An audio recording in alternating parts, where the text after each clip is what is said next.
Lesson 38. Lesson 38. The first calendar. The first calendar. Listen to the tape. Listen to tape. Then answer the question below. What is the importance of the dots, lines, and symbols engraved on stone, bones, and ivory?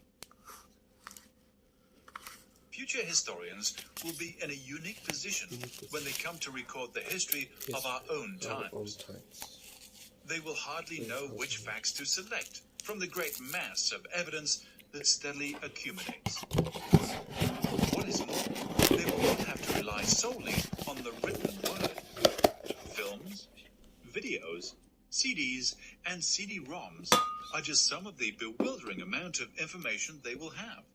They will be able, as it were, to see and hear us in action. But the historian, attempting to reconstruct the distant past, is always faced with a difficult task. He has to deduce what he can from the few scanty clues available. Even seemingly insignificant remains can shed interesting light on the history of early man. Up to now, historians have assumed that calendars came into being with the advent of agriculture. For then, man was faced with a real need to understand something about the seasons.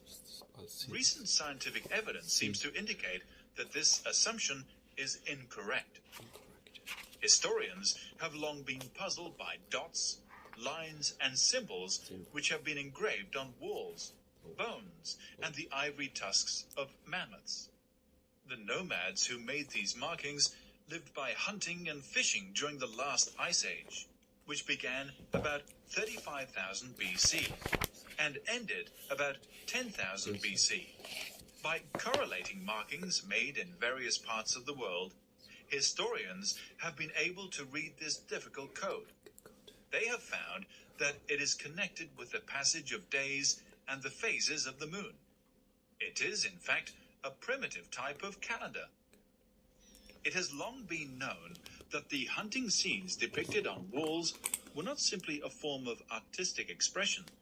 They had a definite meaning, for they were as near as early man could get to writing.